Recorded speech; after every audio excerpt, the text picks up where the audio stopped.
गुप्त नवरात्रि से जुड़ी प्राचीन और प्रमाणिक कथा के अनुसार एक बार ऋषि श्रृंगी भक्तों को दर्शन दे रहे थे।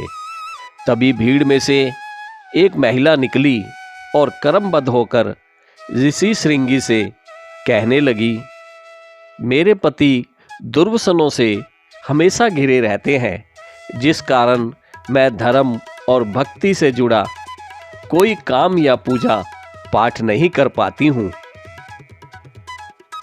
अपने पति के कारण मैं ऋषियों को अन्न तक समर्पित नहीं कर पाती, लेकिन मैं माँ भगवती की सेवा करना चाहती हूँ और चाहती हूँ कि माँ की भक्ति व साधना से मेरे परिवार का जीवन सफल हो सके।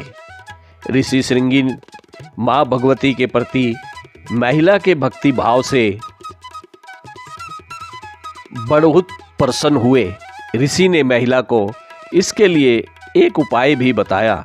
उन्होंने कहा कि चैत्र और आश्विन महीने की नवरात्रि के बारे में तो सभी जानते हैं, लेकिन इसके अलावा भी अन्य 2 नवरात्रे पड़ते हैं जिन्हें गुप्त नवरात्रि कहा जाता है।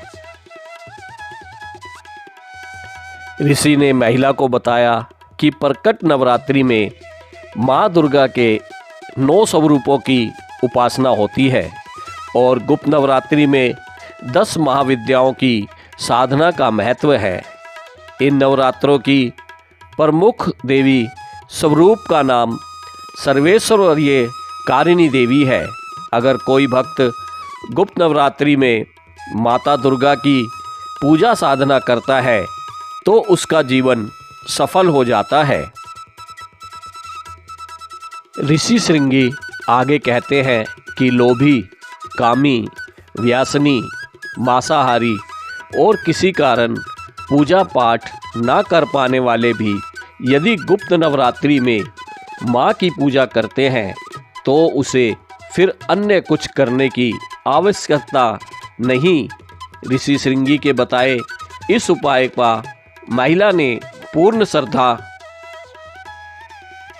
से पालन किया और गुप्त नवरात्रि की पूजा की। महिला की पूजा से माँ प्रसन्न हुई और धीरे धीरे उसके जीवन में परिवर्तन आया। कुछ समय बाद घर पर सुख शांति आ गई और पति भी सही मार्ग पर चलने लगा। इस तरह से गुप्त नवरात्रि की पूजा से महिला का जीवन पुनः खिल उठा।